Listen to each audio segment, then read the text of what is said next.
Uh, hi, and we're live again. So I am joined by this time by Elisha, and it is 5 o'clock in the morning where Elisha is. So I want to give you a massive thank you and a massive round of applause for because I'm a morning guy, but 5 o'clock is even for me is way before my time. So thank you very much for coming on, Elisha. That's great to see you. You're very welcome. It's my pleasure. Yeah, it's great to be here. I'm Elisha Galambos. I'm actually the director and founder over at Innovation, where we provide families with mental health education. So it's so great to be able to talk about back to school and work with you and your audience on getting them some tips and supporting them. Brilliant. That's fantastic. That's lovely to hear. It's clear that you've got a big heart and you're bringing that big heart to bear to help families. So that's brilliant. So what would you like to share with our viewers today? What have you learned about this stuff that you think would really help them? Yeah, so for me, I'm all about empowering children to, when they go back to school, they have tools in their toolkit that they're able to pull out and use independently to make them feel safe and comfortable. So I recommend four things. And the first one is giving your child an agenda. For parents, we might have calendars, we may have hour schedules, whether they're digital, whether we're still using pen and paper, but giving kids the same option. Giving them the agenda makes them feel empowered, organized, in charge of their own schedule, and allows them to manage what they're able to do. So, for example, if a friend asks them to come around at this time, they're able to look at their calendar already and know that they have swimming practice or they have a soccer football game.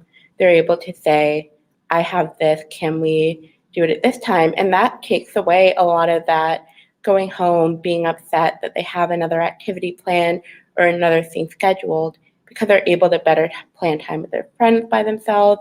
They're able to plan out their homework, especially older ones. I usually recommend this, particularly age 8 and up. They get a great understanding of how this works because they've seen their parents do it all the time. And at that age, especially, they just want to be adults. So it's definitely an effective tip, one of the effective tips. Yeah. So it's about, as you say, it's a sense of empowerment and independence, but in a very practical way. So we're giving them something that they can do rather than just talking at them. Exactly. Another one that really goes in line with it and helping them manage is one of those water bottles with the lines as to how much they've drank throughout the day. It's obviously so important that we're getting water for our brain health, improve their ability to study and focus. But beyond that, giving a child a water bottle that's not just one that's child size or has your favorite character on it. It might be giving the one that has the lines available because they're able to control and manage how much water they're drinking throughout the day and actually take charge of their own health. Giving them independence now as they're at school where they're now responsible for feeding and themselves and ensuring they get that water. It's really important to make sure they're having a skill in place that they can either use drinking water as a self-soothe or know when they need to go fill up their water bottle. It definitely gives them independence versus waiting for a teacher to say, it's time to have water or you can get your water bottles. Really want to encourage them to take steps early on for a healthier and a more efficient lifestyle too. That's brilliant. I'm just thinking, going back to your first point about the diary, the agenda. Maybe that could be something that we look at the agenda for the next week in terms of what we're going to do when, and we're kind of like we're involving the child our son or daughter in creating the agenda before we go back to school. Exactly. That is a great. Like, the agenda is like almost like the starting point for the conversation, so that we're planning stuff together, or we're asking them what they think. Exactly. And we're putting the stuff in the I'm trying to think, because it's a great idea, the agenda, and then let's make it relevant to now, and we can relevant to the rest of the term. Yeah. Let's talk about it now in terms of like focusing on short-term stuff. So that's great. So agenda, water bottles. So we're putting them in charge of their schedule. We're putting them in charge of their intake of water for brain health and keeping ourselves hydrated. Which I guess, if sleeping patterns have changed, definitely, when we're going back to school, then I've heard a lot of research around, we feel more tired when we're enough water. So that could be part of the conversation as well, isn't it? I agree as well. Something I actually talk about in one of the tips I was thinking about sharing was using a weighted blanket, because sleep can be so challenging for a lot of children, especially right now with some back to school anxiety occurring. And regardless of that, anxiety in general, whether you're going through a stressful time like GCSEs or other exams, it's important to give them something that they know they can use to improve their sleep. So weighted blanket is one of those things that they're able to either grab from their cupboard when they need it, use when they want it. It could even be something sitting at the edge of the bed to help support them in those sleeping habits. Giving them, instead of saying, we're going to do this every night to help us fall asleep, it's great to have a routine, but it's important to give the child other resources so it's not the middle of the night, and if they have technology in the room, if they're older, they're not going on that. Or if they're younger, they're not going into the parent's bedroom asking for a glass of water only to fall asleep a few minutes later. So giving them a blanket that's weighted can really be empowering. And beyond that, it's sense for them to know that they have the ability to reduce their anxiety through the actions they take. And even the weighted blanket can be transferred into a school environment, obviously not bringing in the physical blanket, but using a hug, so a breathing hug, just a child being able to wrap their arms around themselves to calm their parasympathetic nervous system can be really beneficial. And talking to them about these things, talk to them about why a weighted blanket works, when might they use it, what can they do if they're at school and they're feeling similar distress. I think that is really helpful to give them tools in advance before they even need them, before they're in a situation where they're feeling an extensive amount of panic and aren't able to control it or know how to regulate it, especially when we're working with younger kids around 4, 5, just starting school. It can be an incredibly challenging time. And I found resources, although it seems quite simple, they work. And that's why we make them, they sell them. And even if you can't afford it, or it's out of your reach, or you're unable to find one, teaching your child to do the self-hug can be an amazing, compassionate exercise that they can use even if they just go to the washroom for 2 minutes at school. It's the ultimate portable, isn't it? Self-love. Yes, self-love. Self-love. That's because we talk a lot about self-love for adults, but self-love for kids is as simple as a hug. I love that. That's a great one. It's funny you talk about the weighted blankets, because I need a lot of weight. Even in the summer, unless it's really red hot, which I live in the north of Yorkshire, it's never. No, very rarely is it hot at night. But I like a lot of weight on my duvet, and but my wife, she's like, why do you have to have it so hot? And no, but yeah, for kids. So, is there anything else? I'm very intrigued by this this connection between the kind of like people talk about, the body mind connection. But I'm very intrigued that you're bringing it to a topic like kids going back to school. So you're talking about, weighted blankets so that we sleep better. If we sleep better, then we're going to be more refreshed in the morning. We're going to be more alert during the school day.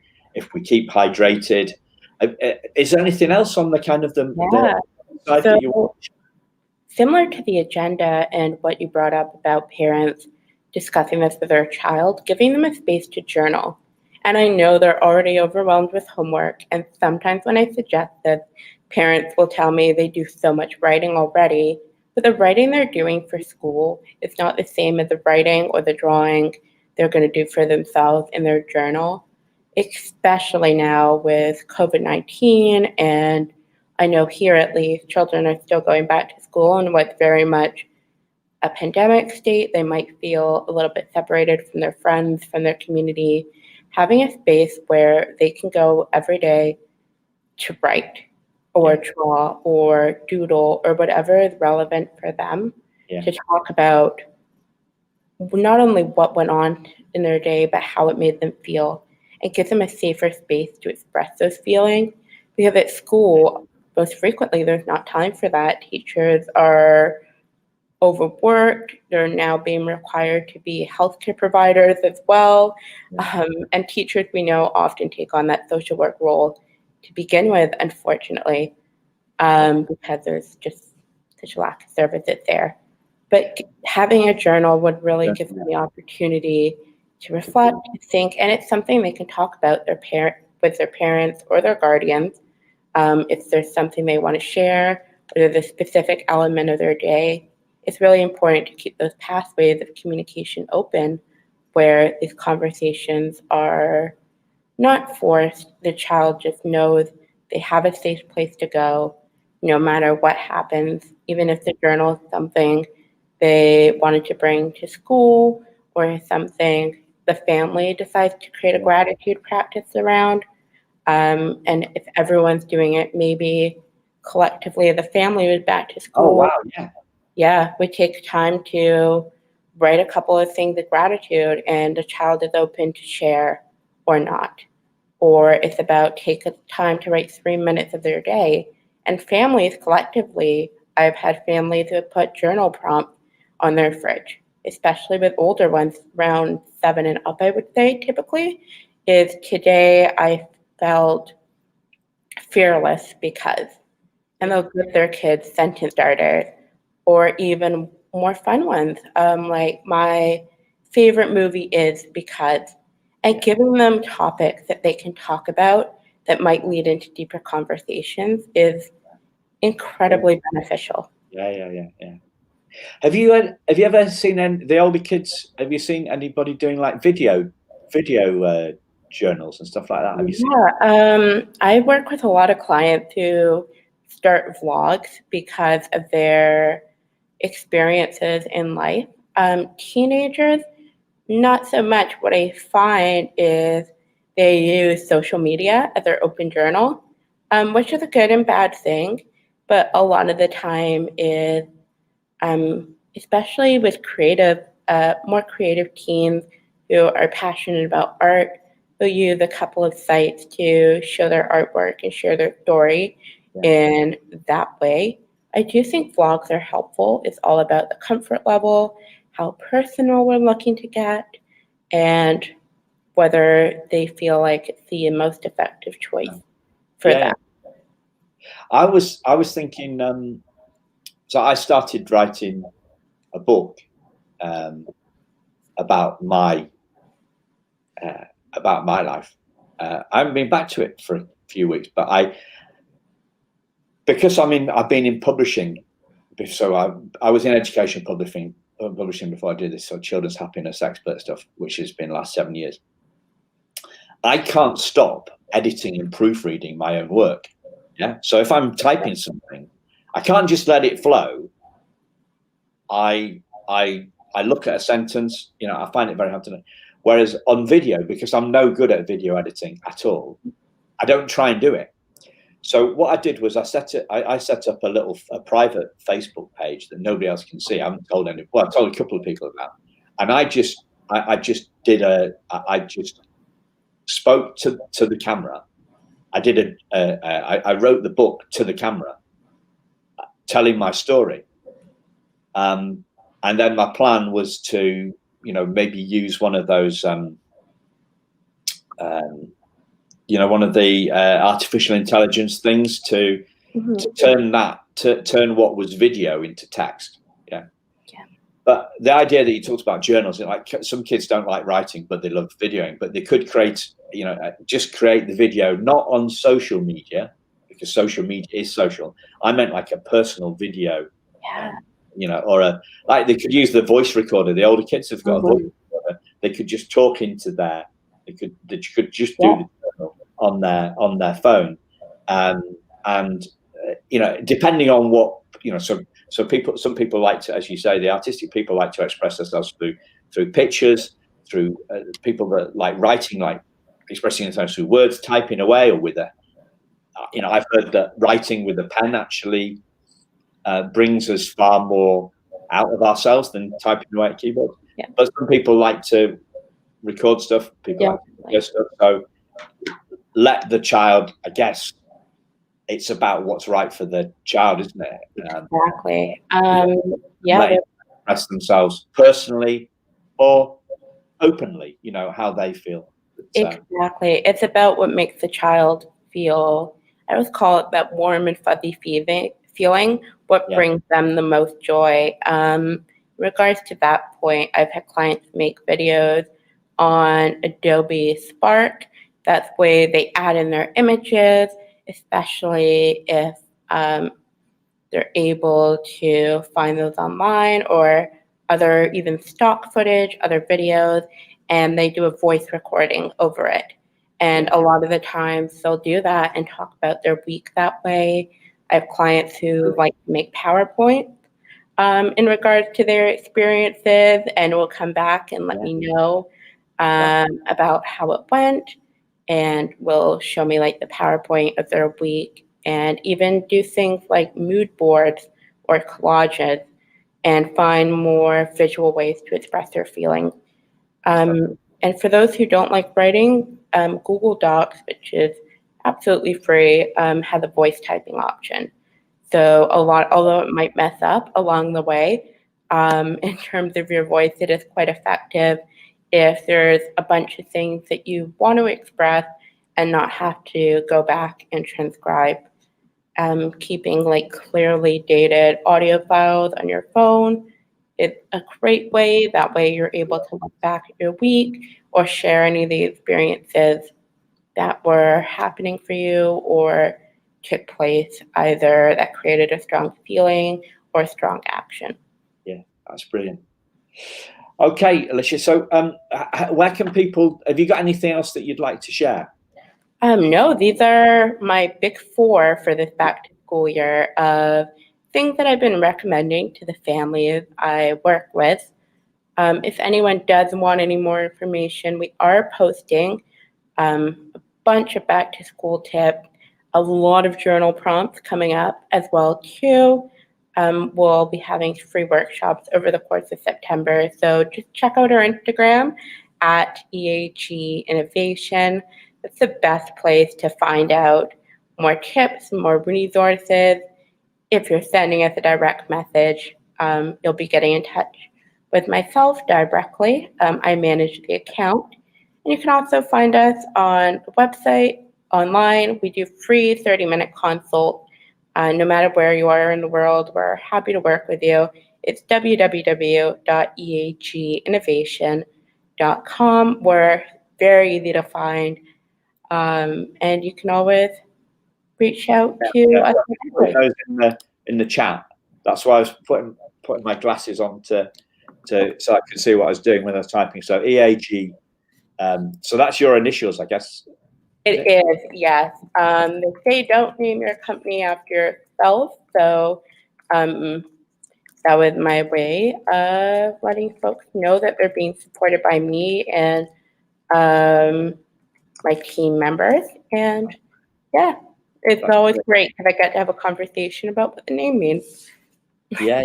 Okay, that's brilliant, Elisha. Thank you very much for joining us, and I hope you have a great day. Hopefully, we can connect again soon. Definitely. It was a pleasure to be here. Thank you so much. Bye bye.